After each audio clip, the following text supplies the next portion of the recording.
हरे कृष्णा, जय श्री हरि ओम नमः शिवाय।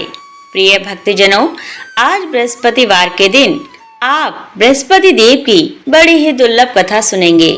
इस कथा को सुनने से भक्तों की सभी मनोकामनाएं भगवान बृहस्पति देव की कृपा से पूर्ण हो जाती हैं।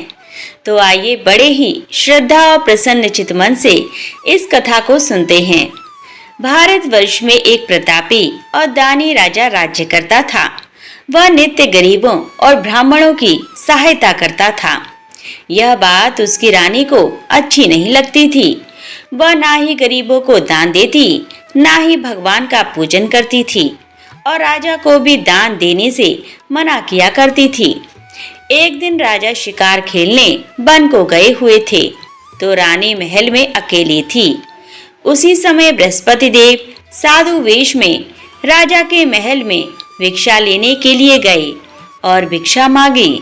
तो रानी ने भिक्षा देने से इनकार कर दिया और कहा, हे साधु महाराज, मैं तो दान पुण्य से तंग आ गई हूँ। मेरा पति सारा धन लुटाते रहते हैं। मेरी इच्छा है कि हमारा धन नष्ट हो जाए, फिर ना रहेगा बांस, ना बजेगी बांसुरी। साधु ने कहा, देवी, तुम तो बड़ी विचित्र हो। धन संतान तो सभी चाहते हैं। पुत्र और लक्ष्मी तो पापी के घर भी होने चाहिए। यदि तुम्हारे पास अधिक धन है तो भूखों को भोजन दो, प्यासों के लिए प्याऊ बनवाओ, मुसाफिरों के लिए धर्मशालाएं खुलवाओ। जो निर्धन अपनी कुंवारी कन्याओं का विवाह नहीं कर सकते, उनका विवाह करा दो। ऐसे और कई काम हैं जिनके करने से तुम्हारा यश लोक और परलोक में फैलेगा। परंतु रानी पर उपदेश का कोई प्रभाव नहीं पड़ा। वह बोली, महाराज, आप मुझे कुछ ना समझाएं। मैं ऐसा धन नहीं चाहती जो हर जगह बांटती फिरूं। साधु ने उत्तर दिया, यदि तुम्हारी ऐसी इच्छा है तो तथास्तु। तुम ऐसा करना कि बृहस्पतिवार को घर लीप कर पीली मिट्टी से अपना सिर धोकर स्नान करना, भट्टी चढ़ाकर कपड़े धोना। ऐसा करने से आपका सारा धन नष्ट हो जाएगा। इतना कहकर वह साधु महाराज वहां से आलोक हो गए और साधु के अनुसार कई बातों को पूरा करते हुए रानी को केवल 3 बृहस्पतिवार ही बीते थे कि उसकी समस्त धन संपत्ति नष्ट हो गई। भोजन के लिए राजा का परिवार तरसने लगा। तब एक दिन राजा ने रानी से बोला कि हे रानी, तुम यहीं रहो, मैं दूसरे देश को जाता हूँ, क्योंकि यहाँ पर सभी लोग मुझे जानते हैं, इसीलिए मैं कोई छोटा कार्य नहीं कर सकता। ऐसा कहकर राजा परदेश चला गया। वहाँ वह जंगल से लकड़ी काट कर लाता और शहर में बेचता था। इस तरह वह अपना जीवन व्यतीत करने लगा। इधर राजा के परदेश जाते ही रानी और दासी दुखी रहने लगी। एक बार जब रानी और दासी को 7 दिन तक बिना भोजन के रहना पड़ा, तो रानी ने अपनी दासी से कहा, हे दासी, पास ही के नगर में मेरी बहन रहती है। वह बड़ी ही धनवान है। तू उसके पास जा और कुछ लेकर आ, ताकि थोड़ा बहुत गुजर बसर हो सके। रानी दासी की बहन के पास गई। उस दिन गुरुवार था और रानी की बहन उस समय बृहस्पतिवार व्रत की कथा सुन रही थी। दासी ने रानी की बहन को अपनी रानी का संदेश दिया, लेकिन रानी की बड़ी बहन ने कोई उत्तर नहीं दिया। जब दासी को रानी की बहन से कोई उत्तर नहीं मिला, तो वह बहुत दुखी हुई और उसे क्रोध भी आया। दासी ने वापस आकर रानी को सारी बात बता दी। सुनकर रानी ने अपने भाग्य को कोसा। उधर रानी की बहन ने सोचा कि मेरी बहन की दासी आई थी, परंतु मैं उससे नहीं बोली, इससे वह बहुत दुखी हुई होगी। कथा सुनकर और पूजन समाप्त करके वह अपनी बहन के घर आई और कहने लगी, हे बहन, मैं बृहस्पतिवार का व्रत कर रही थी। तुम्हारी दासी मेरे घर आई थी, परंतु जब तक कथा होती है तब तक ना तो उठते हैं और ना ही बोलते हैं। इसीलिए मैं नहीं बोली। कहो दासी, क्यों गई थी? रानी बोली, बहन तुमसे क्या छिपाऊं, हमारे घर में खाने तक को अनाज नहीं था। ऐसा कहते कहते रानी की आंखें भर आईं। उसने दासी समेत पिछले 7 दिनों से भूखे रहने तक की बात अपनी बहन को विस्तार पूर्वक सुना दी। रानी की बहन बोली, देखो बहन, भगवान बृहस्पति सबकी मनोकामना को पूर्ण करते हैं। देखो शायद तुम्हारे घर में अनाज रखा हो। पहले तो रानी को विश्वास नहीं हुआ, पर बहन के आग्रह करने पर उसने अपनी दासी को अंदर भेजा तो उसे सचमुच अनाज से भरा एक घड़ा मिल गया। यह देखकर दासी को बड़ी हैरानी हुई। दासी रानी से कहने लगी, हे रानी, जब हमको भोजन नहीं मिलता तो हम व्रत ही तो करते हैं, इसीलिए क्यों ना इनसे व्रत और कथा की विधि पूछ ली जाए ताकि हम भी व्रत कर सकें।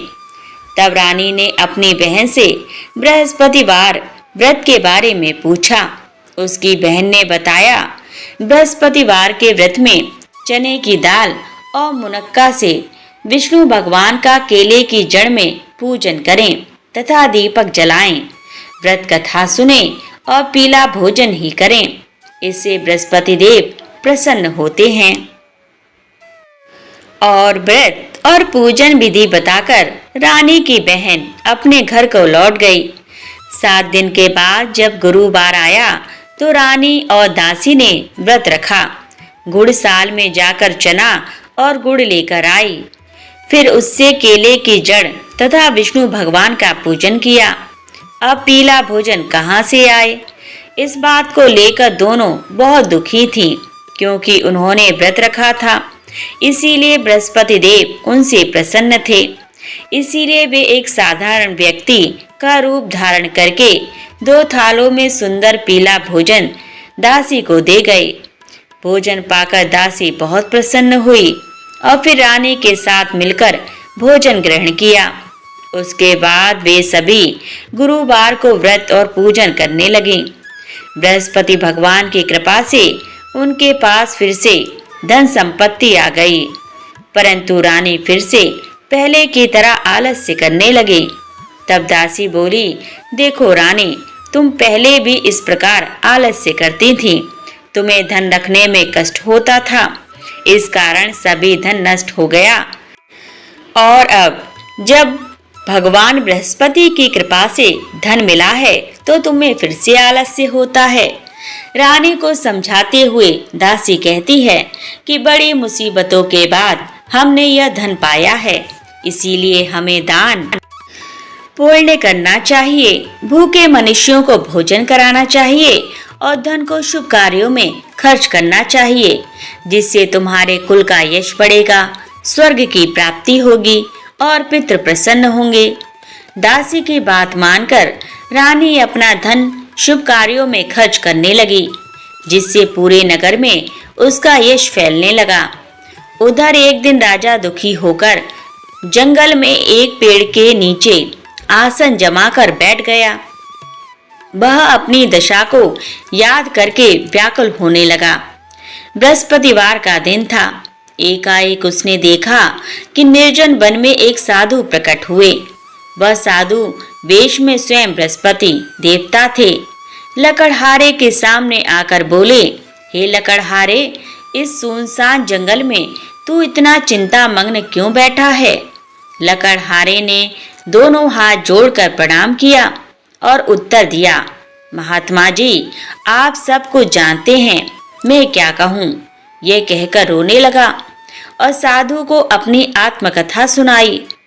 महात्मा जी ने कहा, तुम्हारी स्त्री ने बृहस्पतिवार के दिन बृहस्पति भगवान का निरादर किया है, जिसके कारण रुष्ट होकर उन्होंने तुम्हारी यह दशा कर दी।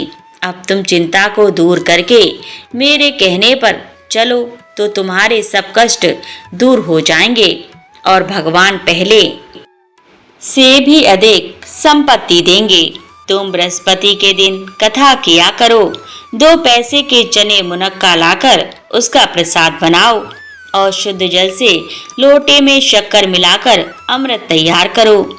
कथा के पश्चात अपने सारे परिवार और सुनने वाले प्रेमियों में अमृत व प्रसाद को बांटकर खुद भी ग्रहण करो।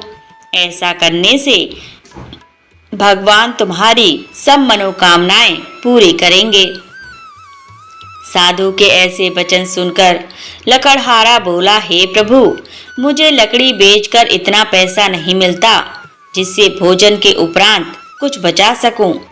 मैंने रात्रि में अपनी स्त्री को व्याकुल देखा है। मेरे पास कुछ भी नहीं जिससे मैं उसकी खबर मंगा सकूं और फिर मैं बृहस्पति देव की क्या कहानी सुनूं। मुझको तो कुछ भी मालूम नहीं है। साधु ने कहा, हे लकड़हारे, तुम किसी बात की चिंता मत करो। बृहस्पतिवार के दिन तुम रोजाना की तरह लकड़ियां लेकर शहर को जाओ। तुमको रोज से दुगना धन प्राप्त होगा जिससे तुम भली भांति भोजन कर लोगे और बृहस्पति देव की पूजा का सामान भी आ जाएगा। बृहस्पति देव की कथा इस प्रकार है, सुनो। प्राचीन काल में एक ब्राह्मण रहता था। वह बहुत ही निर्धन था। उसकी कोई संतान नहीं थी। उसकी स्त्री बहुत मलिनता के साथ रहती थी। वह स्नान नहीं करती, किसी देवता का पूजन नहीं करती। इससे ब्राह्मण देवता बड़े दुखी थे। बेचारे बहुत कुछ कहते थे किंतु उसका कुछ परिणाम नहीं निकला। भगवान की कृपा से ब्राह्मण की स्त्री के कन्या रूपी रत्न पैदा हुआ। कन्या बड़ी होने पर प्रातः स्नान करके विष्णु भगवान का जाप और बृहस्पतिवार का व्रत करने लगी। अपने पूजन पाठ को समाप्त करके विद्यालय जाती तो अपनी मुट्ठी में जौ भर के ले जाती और पाठशाला के मार्ग में डालती जाती। तब यह जौ स्वर्ण के हो जाते तो लौटते समय उनको बिनकर घर ले आती। एक दिन वह बालिका सूप में उस सोने की जौ को फटक कर साफ कर रही थी कि उसके पिता ने देख लिया और कहा, हे बेटी, सोने की जौ के लिए सोने का सूप होना चाहिए। दूसरे दिन बृहस्पतिवार था। इस कन्या ने व्रत रखा और बृहस्पति देव से प्रार्थना करके कहा, मैंने आपकी पूजा सच्चे मन से की हो तो मेरे लिए सोने का सूप दे दो। बृहस्पति देव ने उसकी प्रार्थना स्वीकार कर ली। रोजाना की तरह वह कन्या जौ फैलाती हुई जाने लगी। जब लौटकर जौ बीन रही थी तो बृहस्पति देव की कृपा से सोने का सूप मिला।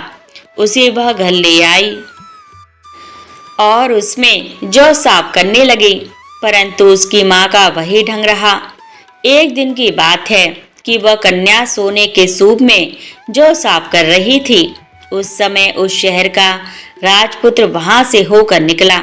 इस कन्या के रूप और कार्य को देखकर मोहित हो गया और अपने घर आकर भोजन और जल त्याग कर उदास होकर लेट गया। राजा को इस बात का पता लगा तो अपने प्रधानमंत्री के साथ उसके पास गए और बोले, हे बेटा, तुम्हें किस बात का कष्ट है? किसी ने तुम्हारा अपमान किया है अथवा और कोई कारण हो सो कहो। मैं वही कार्य करूंगा जिससे तुम्हें प्रसन्नता हो। अपने पिता की राजकुमार ने बातें सुनी तो वह बोला, मुझे आपकी कृपा से किसी बात का दुख नहीं है।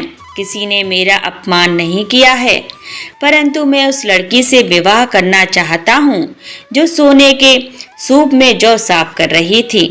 यह सुनकर राजा आश्चर्य में पड़ गया और बोला, हे बेटा, इस तरह की कन्या का पता तुम ही लगाओ। मैं उसके साथ तेरा विवाह अवश्य ही करवा दूंगा। राजकुमार ने उस लड़की के घर का पता बताया। तब मंत्री उस लड़की के घर गए और ब्राह्मण देवता को सभी हाल बताया। ब्राह्मण देवता राजकुमार के साथ अपनी कन्या का विवाह करने के लिए तैयार हो गए तथा विधि विधान के अनुसार ब्राह्मण की कन्या का विवाह राजकुमार के साथ हो गया। कन्या के घर से जाते ही पहले की भांति उस ब्राह्मण देवता के घर में गरीबी का निवास हो गया। अब भोजन के लिए भी अन्न बड़ी मुश्किल से मिलता था। एक दिन दुखी होकर ब्राह्मण देवता अपनी पुत्री के पास गए। बेटी ने पिता की दुखी अवस्था को देखा और अपनी माँ का हाल पूछा। तब ब्राह्मण ने भी सभी हाल कहा। कन्या ने बहुत सा धन देकर अपने पिता को विदा कर दिया। इस तरह ब्राह्मण का कुछ समय सुखपूर्वक व्यतीत हुआ। कुछ दिन के बाद फिर वही हाल हो गया।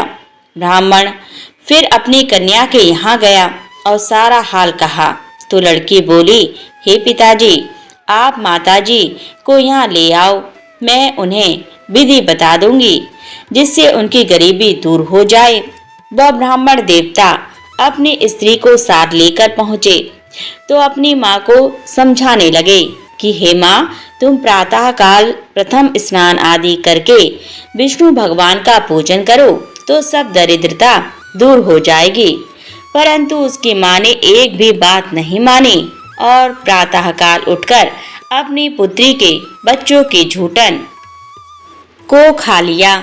इससे उसकी पुत्री को भी बहुत गुस्सा आया। उसने एक रात को एक कोठरी से सारा सामान निकाल दिया और अपनी माँ को उसमें बंद कर दिया। प्रातः उसमें से उसे निकाला तो स्नान आदि करा के पूजा पाठ करवाया तो उसकी माँ की बुद्धि ठीक हो गई। इसके बाद वह नियम से पूजा पाठ करती और प्रत्येक बृहस्पतिवार को व्रत रखने लगी। इस व्रत के प्रभाव से उसकी माता और पिता बहुत ही धनवान और पुत्रवान हो गए और बृहस्पति देवता के प्रभाव से इस लोक के सुख को भोगकर अंत में स्वर्ग को प्राप्त हुए। इस तरह कहानी कहकर साधु देवता वहां से अंतर्ध्यान हो गए। धीरे धीरे समय व्यतीत होने पर फिर वही बृहस्पतिवार का दिन आया। लकड़हारा जंगल से लकड़ी काटकर किसी शहर में बेचने गया। उसे उस दिन और दिन से अधिक पैसा मिला। राजा ने चना गुड़ आदि लाकर गुरुवार का व्रत किया। उस दिन से उसके सभी क्लेश दूर हो गए। परंतु जब दोबारा गुरुवार का दिन आया तो बृहस्पतिवार का व्रत करना भूल गया। इस कारण बृहस्पति भगवान नाराज हो गए। उस दिन उस नगर के राजा ने विशाल यज्ञ का आयोजन किया था तथा शहर में यह घोषणा करा दी कि कोई भी मनुष्य अपने घर में भोजन ना बनवाए, न आग जलाए। समस्त जनता मेरे यहाँ भोजन करने आए। इस आज्ञा को जो न मानेगा उसे फांसी की सजा दी जाएगी। इस तरह की घोषणा संपूर्ण नगर में करवा दी गई। राजा की आज्ञा के अनुसार शहर के सभी लोग भोजन करने गए, लेकिन लकड़हारा कुछ देर से पहुंचा। इसीलिए राजा उसको अपने साथ घर ले गए और ले जाकर भोजन करा रहे थे तो रानी की दृष्टि उस खूंटी पर पड़ी जिस पर उसका हार लटका हुआ था। वह वहां पर दिखाई नहीं दिया। रानी ने निश्चय किया कि मेरा हार इस मनुष्य ने चुरा लिया है। उसी समय सिपाहियों को बुलाकर उसको कारागार में डलवा दिया।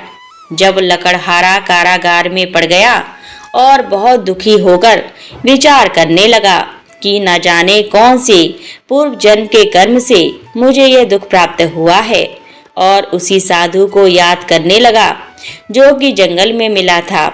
उसी समय तत्काल बृहस्पति देव साधु के रूप में प्रकट हुए और उसकी दशा को देखकर कहने लगे, अरे मूर्ख, तूने बृहस्पति देव की कथा नहीं करी, इस कारण तुझे दुख प्राप्त हुआ है। अब चिंता मत कर। बृहस्पतिवार के दिन कारागार के दरवाजे पर 4 पैसे पड़े मिलेंगे। उनसे तू बृहस्पति देव की पूजा करना, तेरे सभी कष्ट दूर हो जाएंगे। बृहस्पतिवार के दिन उसे 4 पैसे मिले।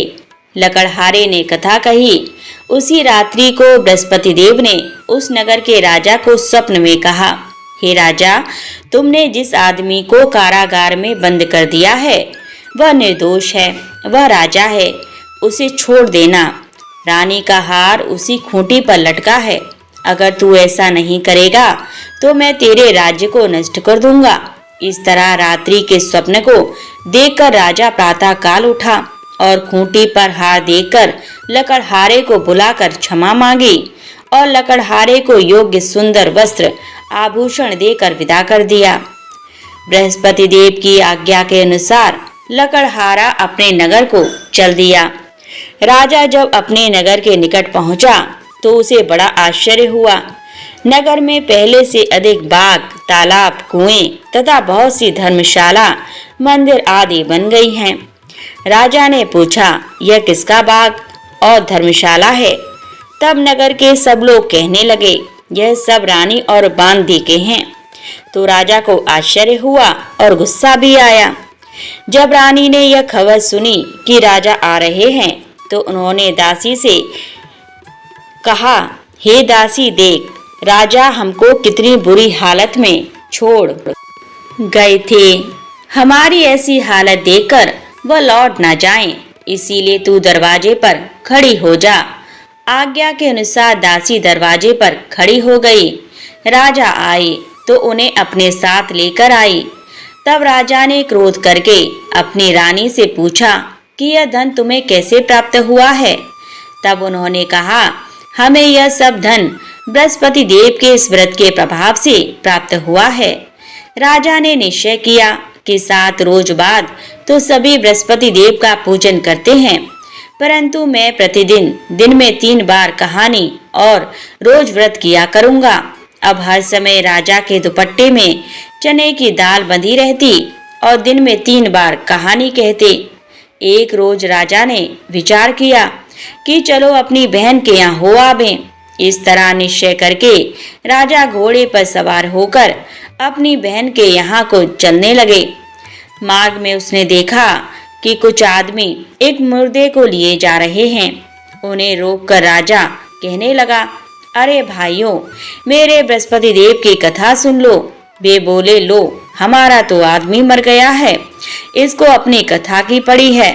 परंतु कुछ आदमी बोले, अच्छा कहो, हम तुम्हारी कथा भी सुनेंगे। राजा ने दाल निकाली और जब कथा आदि हुई थी कि मुर्दा हिलने लग गया। और जब कथा समाप्त हो गई तो राम राम करके मनुष्य उठकर खड़ा हो गया। आगे मार्ग में उसे किसान खेत में हल चलाता मिला। तो राजा ने उसे देखकर बोला, अरे भैया, तुम मेरे बृहस्पतिवार की कथा सुन लो। किसान बोला, जब तक मैं तेरी कथा सुनूंगा तब तक 4 हरैया जोत लूंगा। जा अपनी कथा किसी और को सुनाना। इस तरह राजा आगे चलने लगा। राजा के हटते ही बैल पछाड़ खाकर गिर गए और किसान के पेट में बड़ी जोर का दर्द होने लगा। उस समय उसकी माँ रोटी लेकर आई और उसने जब यह देखा तो अपने पुत्र से सब हाल पूछा और बेटे ने सभी हाल कह दिया। तो बुढ़िया दौड़ी दौड़ी उस घुड़सवार के पास गई और उससे बोली कि मैं तेरी कथा सुनूंगी, तू अपनी कथा मेरे खेत पर चलकर ही कहना। राजा ने बुढ़िया के खेत पर जाकर कथा कही, जिसके सुनते ही वह बैल उठकर खड़े हुए तथा किसान के पेट का दर्द भी बंद हो गया। राजा अपनी बहन के घर पहुंचा। बहन ने भाई की खूब मेहमानी की। दूसरे रोज प्रातःकाल राजा जगा तो वह देखने लगा कि सब लोग भोजन कर रहे हैं। राजा ने अपनी बहन से कहा, ऐसा कोई मनुष्य है जिसने भोजन नहीं किया हो? मेरे बृहस्पतिवार की कथा सुन ले। बहन बोली, हे भैया, यह देश ऐसा ही है कि पहले यहाँ लोग भोजन करते हैं, बाद में अन्य काम करते हैं। अगर कोई पड़ोस में हो तो देखाऊं। वह ऐसा कहकर देखने चली गई, परंतु उसे कोई ऐसा व्यक्ति नहीं मिला जिसने भोजन ना किया हो। अतः वह एक कुम्हार के घर गई जिसका लड़का बीमार था। उसे मालूम हुआ कि उनके यहाँ 3 रोज से किसी ने भोजन नहीं किया है। रानी ने अपने भाई की कथा सुनने के लिए कुम्हार से कहा। वह तैयार हो गया। राजा ने जाकर बृहस्पतिवार की कथा कही, जिसको सुनकर उसका लड़का ठीक हो गया। अब तो राजा की प्रशंसा होने लगी। एक रोज राजा ने अपनी बहन से कहा कि हे बहन, हम अपने घर को जाएंगे, तुम भी तैयार हो जाओ। राजा की बहन ने अपनी सास से कहा तो सास ने कहा, हाँ चली जा, परंतु अपने लड़कों को मत ले जाना, क्योंकि तेरे भाई की कोई औलाद नहीं है। बहन ने अपने भैया से कहा, हे भैया, मैं तो चलूंगी, पर कोई बालक नहीं चलेगा। तो राजा बोला, जब कोई बालक नहीं चलेगा तब तुम ही क्या करोगी? बड़े दुखी मन से राजा अपने नगर को लौट आया। राजा ने अपनी रानी से कहा, हम निर्वंशी हैं, हमारा मुंह देखने का धर्म नहीं है और कुछ भोजन आदि नहीं किया है। रानी बोली, हे प्रभु, बृहस्पति देव ने हमें सब कुछ दिया है, वह हमें औलाद अवश्य देंगे। उसी रात को बृहस्पति देव ने राजा से स्वप्न में कहा, हे राजा, उठो, सभी सोच त्याग दो, तेरी रानी गर्भ से है। राजा को यह बात सुनकर बड़ी खुशी हुई। 9वें महीने में उसके गर्भ से एक सुंदर पुत्र पैदा हुआ। तब राजा बोला, हे रानी, स्त्री बिना भोजन के रह सकती है, पर बिना कहीं नहीं रह सकती। जब मेरी बहन आएगी तुम मुझसे कुछ मत कहना। रानी ने सुनकर हाँ कर दिया। जब राजा की बहन ने यह शुभ समाचार सुना तो वह बहुत खुश हुई और बधाई लेकर अपने भाई के यहाँ आई।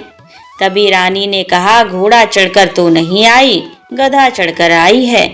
राजा की बहन बोली, भाभी, मैं इस प्रकार ना कहती तो तुम्हें औलाद कैसे मिलती। बृहस्पति देव ऐसे ही हैं, जैसे जिसके मन में कामनाएं हैं सभी को पूर्ण करते हैं। जो सद्भावना पूर्वक बृहस्पतिवार का व्रत करता है एवं कथा पढ़ता है अथवा सुनता है, दूसरों को सुनाता है, बृहस्पति देव उनकी सभी मनोकामनाएं पूर्ण करते हैं। बृहस्पति देव उनकी सदैव रक्षा करते हैं।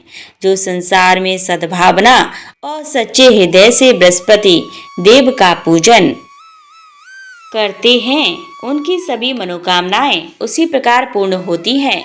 जैसे राजा और रानी ने बृहस्पति देव की कथा का गुणगान किया, उनकी सभी इच्छाएं बृहस्पति देव ने पूर्ण की। मनुष्य को हृदय से उनका मनन करते हुए जयकारा करना चाहिए। तो प्रेम से बोलिए, बृहस्पति देव की जय, विष्णु भगवान की जय, समस्त देवी देवताओं की जय।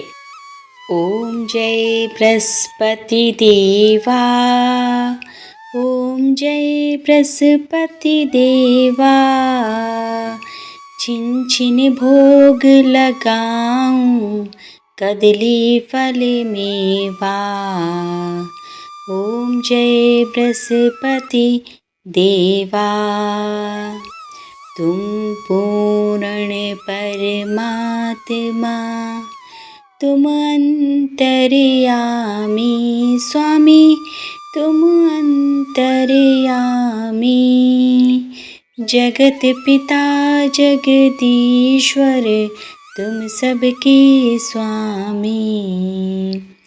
ओम जय जय बृहस्पति देवा, चरणामृत निज निर्मल, सब पातक हरता स्वामी, सब पातक हरता, सकल मनोरथ दायक, कृपा करो भरता। ओम जय बृहस्पति देवा, तन मन धन अर्पण कर, जो जन शरण पड़े स्वामी, जो जन शरण पड़े, प्रभु प्रकट तब होकर आकर द्वार खड़े। ओम जय बृहस्पति देवा, दीन दयाल दयानिधि, भक्तन हितकारी स्वामी, भक्तन हितकारी, पाप दोष सब हरता, भवबंधन हारी। ओम जय बृहस्पति देवा, सकल मनोरथ दायक, सब संशय तारो, विषय विकार मिटाओ, संतन सुखकारी।